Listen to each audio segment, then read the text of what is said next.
So in this video I'm going to introduce you to the paper 3 psychological skills that's going to be in your year 12 mock. You're doing a slightly shortened version of this paper. There's a couple of things just to watch out for with it though. First of all, you'll see that the total mark is 60. Normally it's 80, so you're not doing the last 20 mark question, and the normal time would be 2 hours, whereas in this case it's 1 hour and 30 minutes. Everything else though is exactly the same in terms of the way the paper starts. So for example, it's got the statistical tables and it's got the formulas right at the beginning.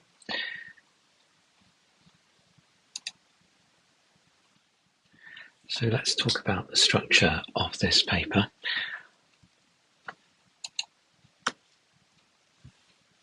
There are 60 marks in a 1 hour and a half. Section A is called Research Methods, and there are 2 questions in this that are worth a total of 24 marks. You're going to see 2 unseen studies, and they're going to have methods questions, and they're going to be very similar to the kind of methods questions you'd see in Unit 1 and 2.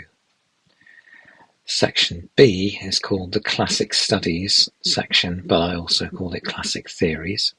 That's 24 marks again.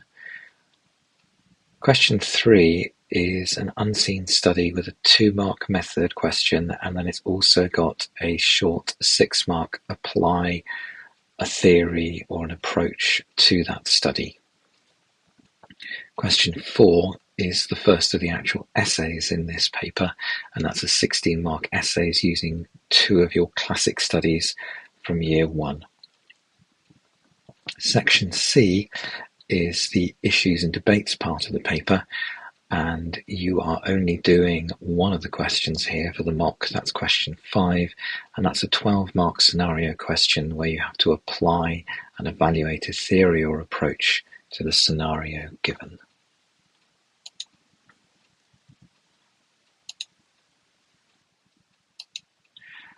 So all I'm going to do is start to take you through section A. Before we get going with actually some questions, what I want to do is to give you some top tips about this. The first thing is always use the study or the scenario given. If you don't, you're going to get 0 marks because they will simply say that it's a generic answer.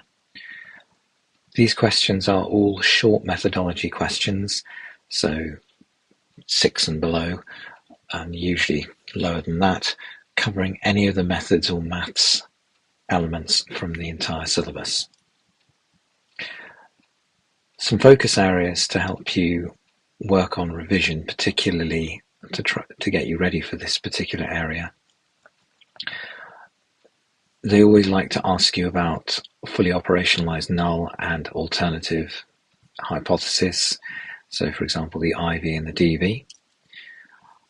Make sure you can identify fully operationalized IV and DV as well.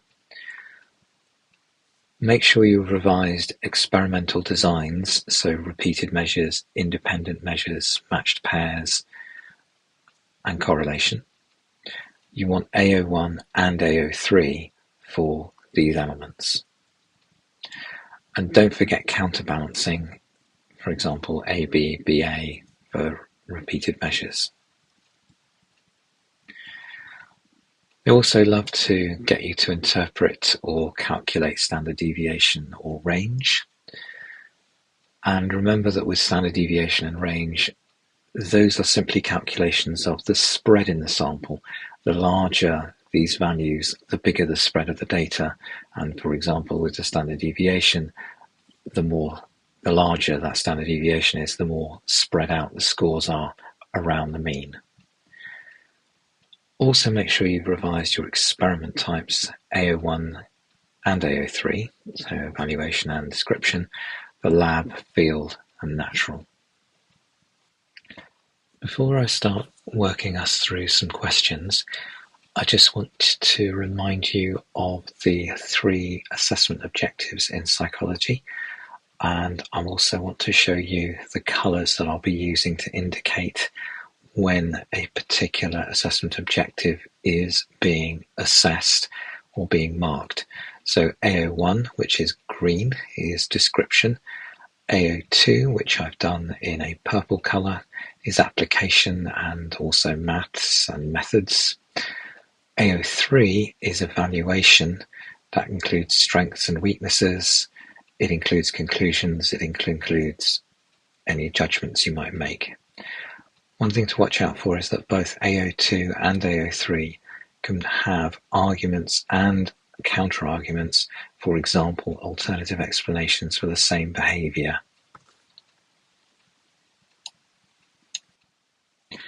So this is the beginning of section A, and as you can see, you've got a unseen study here, and it calls itself the Lecture Notes and Learning Study.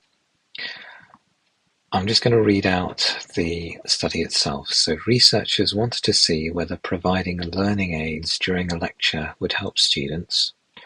So that's their aim.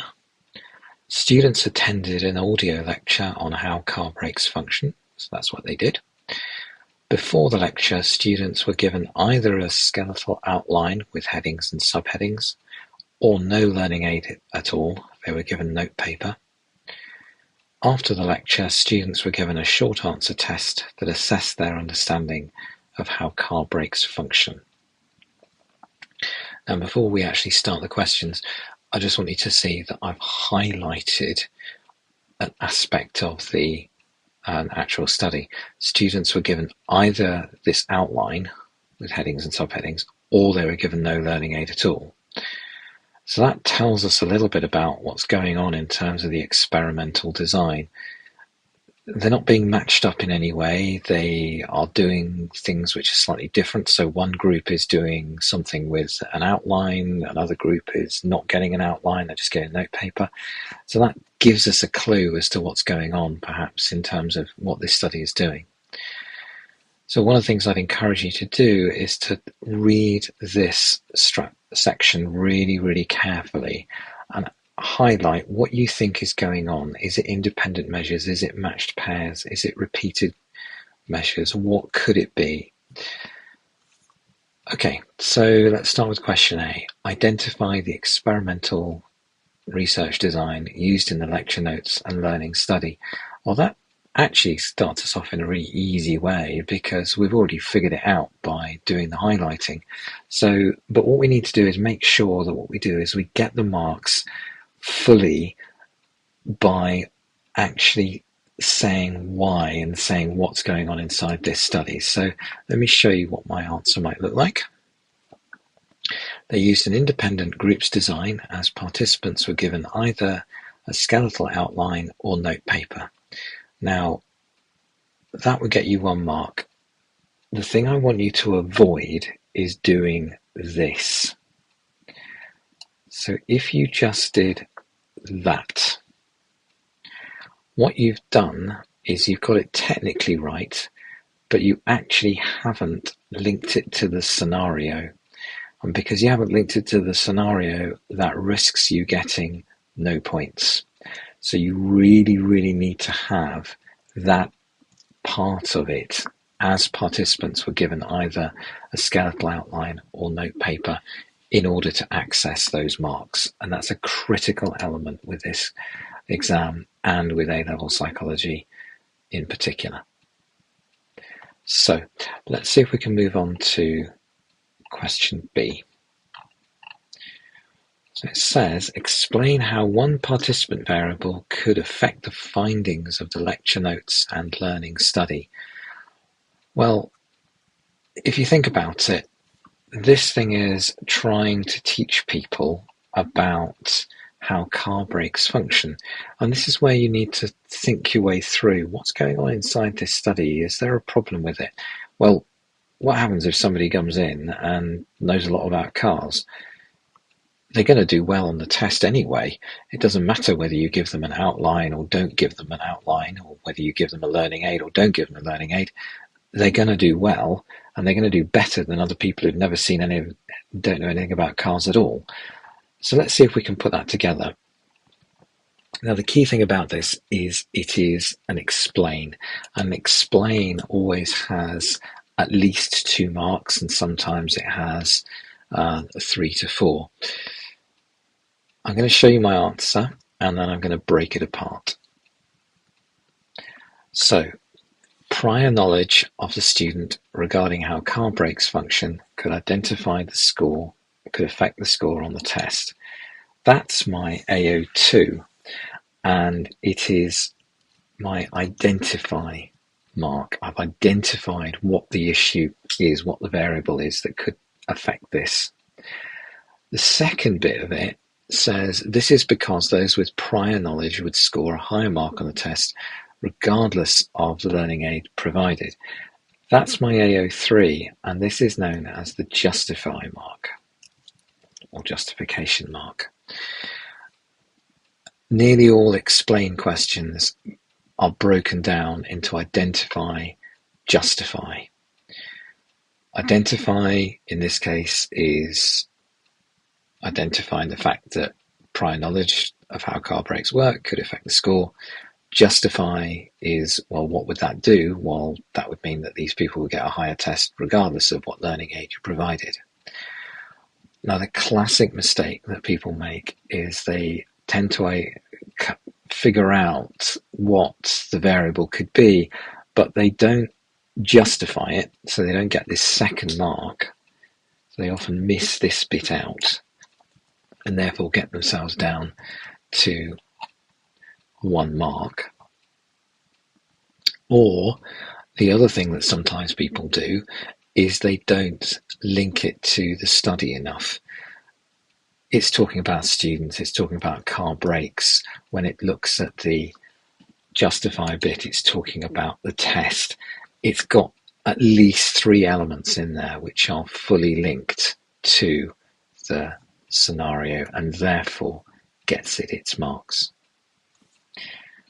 Okay, let's have a look at the next one. So the next question is again an explain, and they love these. And so explain one way in the researches and the lecture notes and learning study could make the study as generalizable as possible to the target population of students. Well, the most common answer that people tend to give here is, oh, well, they could go and collect more people. And the response then is that, well, okay, fine, but who are these people you're collecting? How is that helping the target population? What's going on?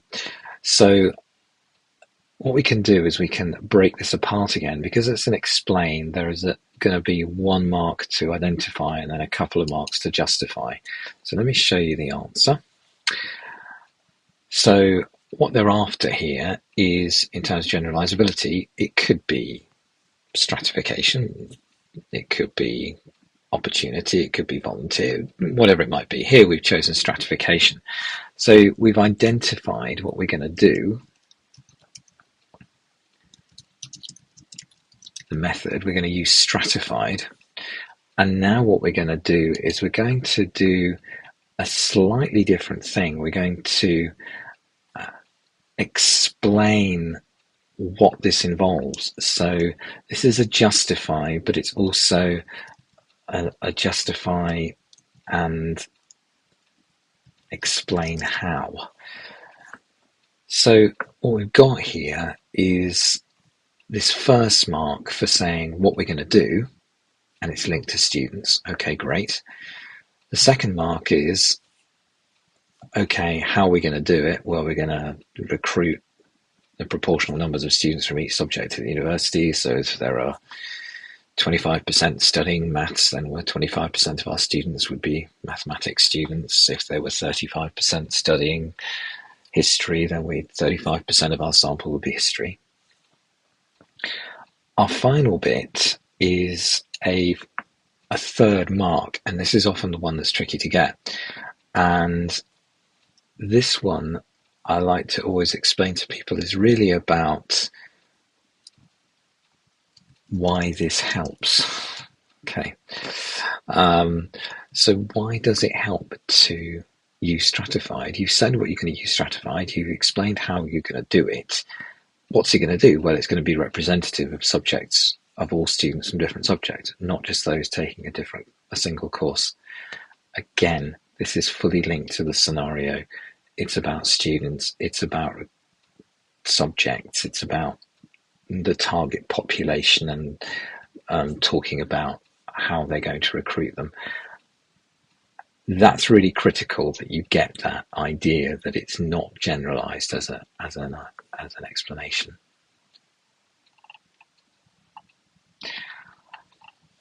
So our next question is a mathematics question, and these are always generally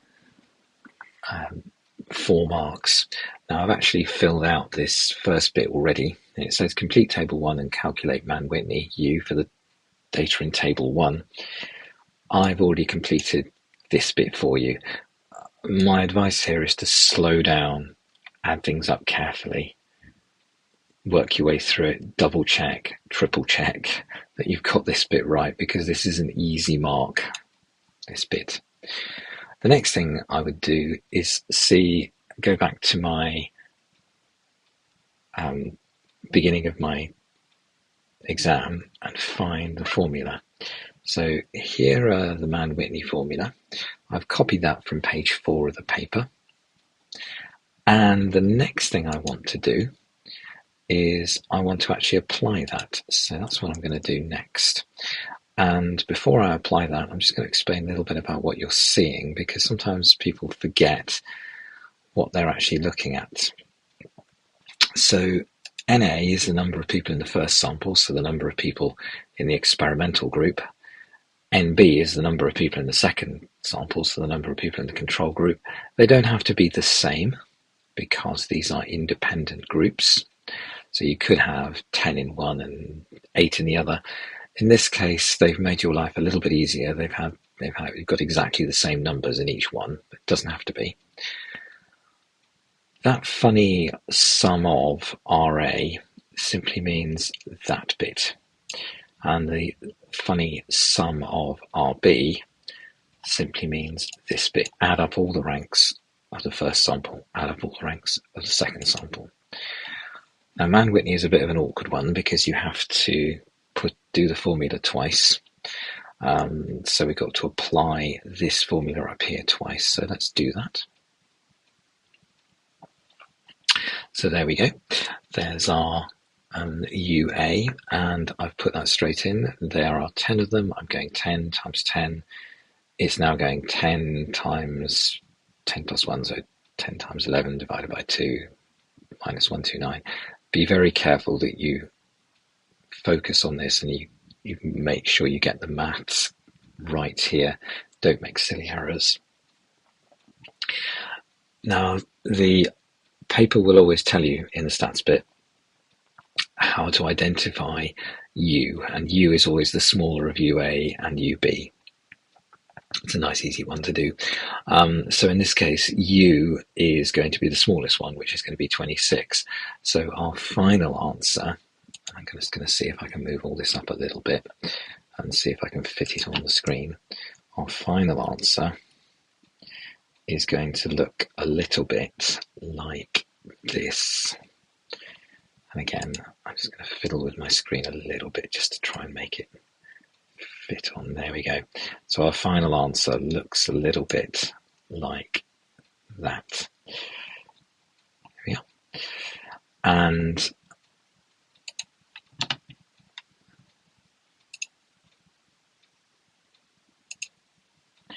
so in the exam, all you would see in the paper would be this table without the totals. You wouldn't see any of the stuff in the middle. You would see UA, UB, and U, and they'd ask you to fill in the rest. Have a go yourselves. Just try it out without the video. Copy down the numbers and see what you get. Would be a good way to approach this. Okay, next question. So the researchers in the lecture notes and learning study need to decide whether to accept or reject their null hypothesis. They've been warned not to make a type 1 error when doing this. Explain to the researchers what a type 1 error would be in the lecture notes and learning study. Now this is a slightly different explain, because what it's doing is it's actually trying to test your knowledge of what a type 1 is. So a type 1 error is when effectively you find a result that actually isn't there. So our first mark is actually an A01 mark. So our first mark is basically explaining what a type 1 error is. Our second mark is linking that to this study. Now, this is absolutely critical, because this is effectively link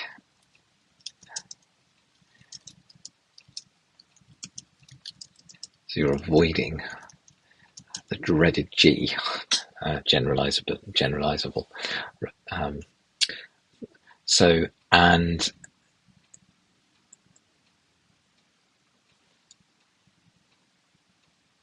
you're avoiding the dreaded G, the generic answer, which gives you 0 marks. So the first mark here is to basically say, what's a type 1 error? Type 1 error is when the researcher incorrectly accepts the experimental hypothesis rather than the null.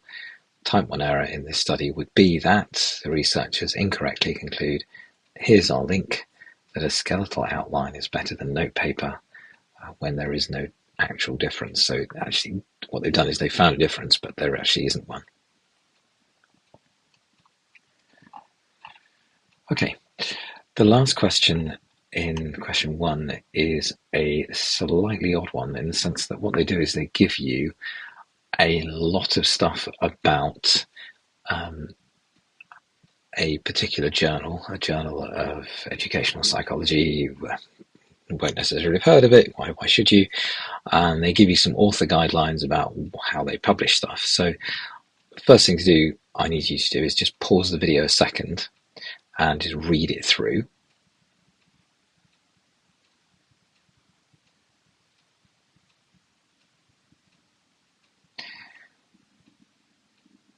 When you're ready, let's have a look at the question.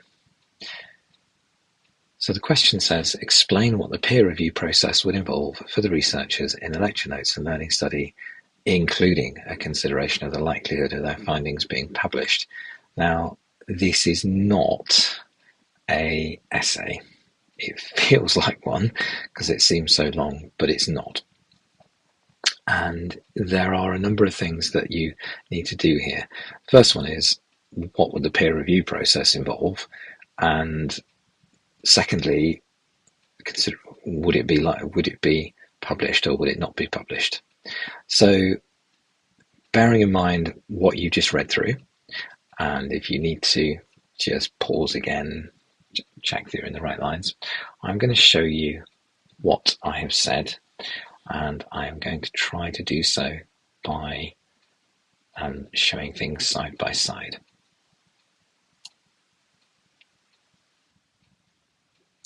So I've got now side by side the question and the blah about how you publish stuff in this British Journal of Educational Psych, and on the other side of it I've also got the answers.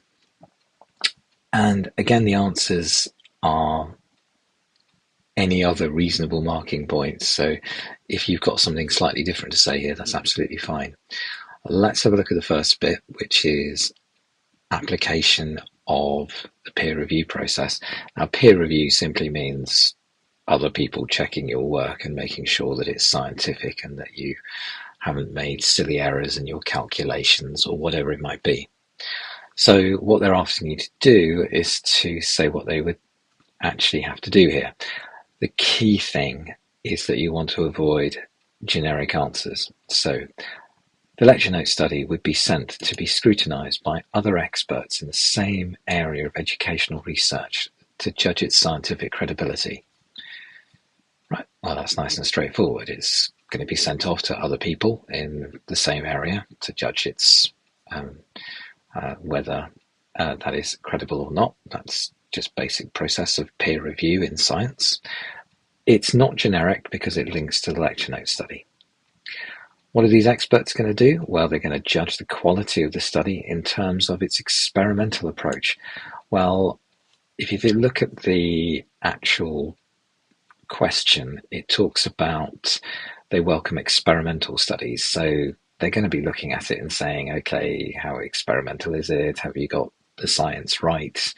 How much have you put in terms of controls? How well have you conducted the study in terms of recruiting people? That kind of thing. Experts in the same field of ed psych will judge the originality of the lecture notes study in terms of its contribution to original educational research. Well, where does that fit in? Well, it fits in because it's what kind of contribution does it make, and is it going to move things forward? Okay, so is it going to be something that's going to help? So all three of these things are things that you can pick up bits and pieces from this area and twist them into saying, okay, this is what peer review is and this is what they would do. The slightly harder bit is the judgment bit. And the judgment bit is, would it be published? So again, we've got to use what the author guidelines are, and the author guidelines are things like they want things which are quantitative, they want things which are experimental, they want things which contribute. So that's how this particular set of answers tends to do it. The use of quantitative data gives scientific credibility, as that's how people are assessed for exams, so it's more likely to be published, so it's scientifically credible.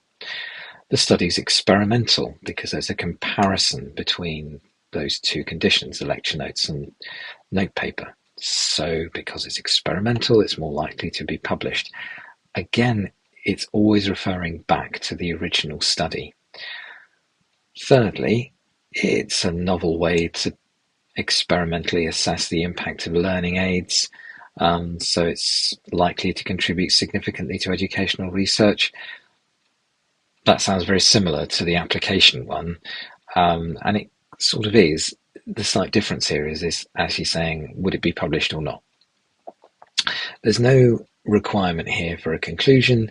There's no requirement here for any kind of introduction. You've got to have 4 things. So you need to have 2 things from one of these and 2 things from one of those. And I've shown you the entire mark scheme so that you can pick and choose and look at them and think, okay, what else could I have used in here? But you only need 2 plus 2 is one thing I would just advise.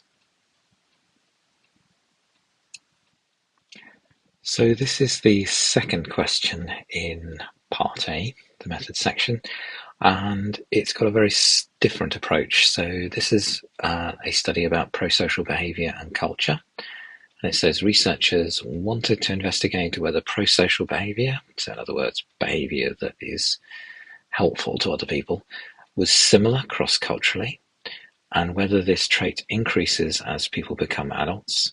They recruited 326 children and 120 adults of different gender and age from 6 countries. 6 countries represented a wide range of human variation in terms of culture and geography. To assess the level of prosocial behaviour, participants had to choose between sharing a reward at a cost to them. So that's prosocial because you're giving somebody a reward, but it's costing you something, or to keep the reward, to keep it all at no cost to them, and that was deemed to be antisocial. And they have given you a comparative bar chart, which is the likelihood of sharing a reward as a percentage for American and Fijian participants, and they've shown them from age 3 all the way up to adult. And the black bars are American and the grey bars are Fijian. And we now come on to one of the favourite kinds of questions that you see in this particular exam. And it says, analyse the data provided in Figure 1 to explain 2 conclusions that the researchers in the prosocial behaviour and culture study might draw from these results. And what we've got is we have to explain two conclusions. Now, we've got to be really careful. We can't just give two findings. We can't just give two bits of data. We need to explain the conclusions. And I'm going to show you how this breaks apart. So looking at it, it's pretty straightforward to see that effectively the Americans seem to be between ages 9 through 14, seem to be a lot more pro-social than the Fijians. However, it seems to swap around when they're in adults, and there's something slightly different going on when they're very young as well. So, but we only need two conclusions. So let's see how we can break these apart. Now notice that this again is in two parts. Each conclusion is worth 2 marks. I've got my AO3 unusually to start with here, and what this basically does is this is my justification using the data, and then my second part is my identification of the conclusion. So let's have a think about that. Fijian bars are below the American bars from 9 years old to 14 years old. That's basically saying what the data is showing.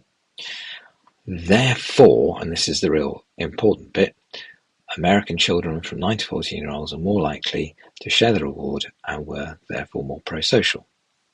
Okay. What you want to see there is that it doesn't just say the Americans scored this and the Fijians scored that, full stop. It uses the data to give a conclusion. The same thing with this second answer, but the second answer here is actually using the percentages, and it's difficult to see the percentages on the graph, so you've got to be a bit approximate. Now, with data, you can get this with standard deviations, you can get this with means, you could get it with ranges. It's the same sort of thing.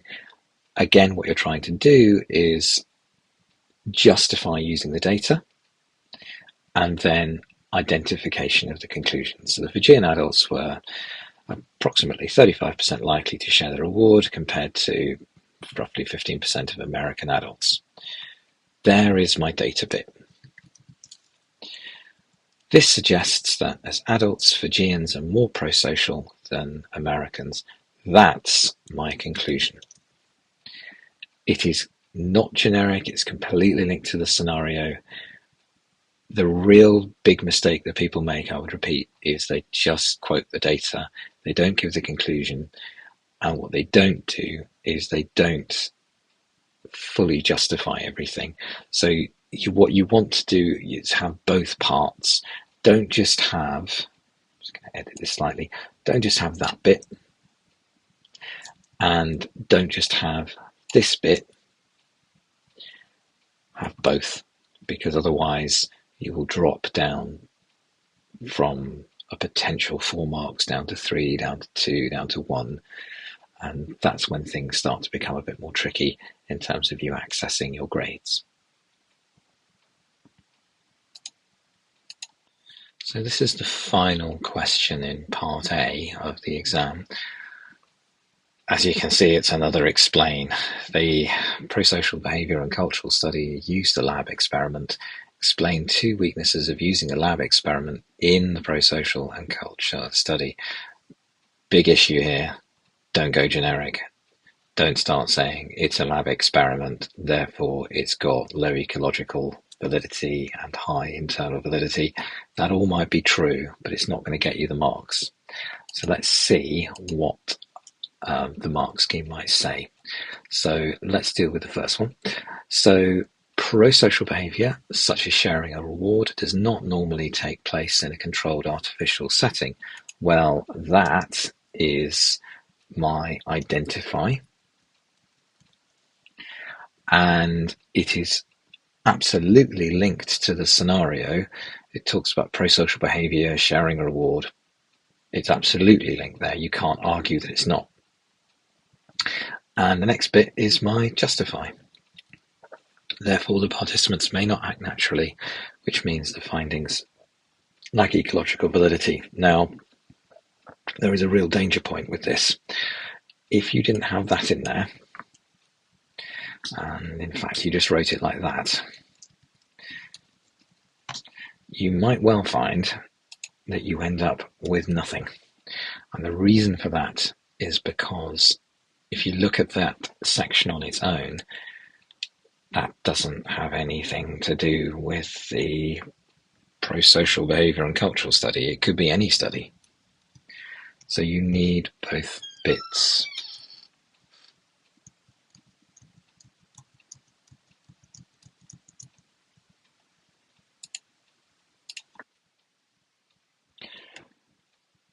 So with that in mind, let's have a look at our second weakness. Participants may guess that the study is about pro-social behaviour, so they may change their decision to share and not share the reward. So again, it's our identify. And again, it's fully linked to the study about pro-social behaviour and the reward. You can't argue that it's not about that. You can't argue it's generic. And here's our justify mark. This means that there is potential for demand characteristics and the findings of the study would lack validity. It doesn't just say, and this is one thing that sometimes happens, it doesn't just say this.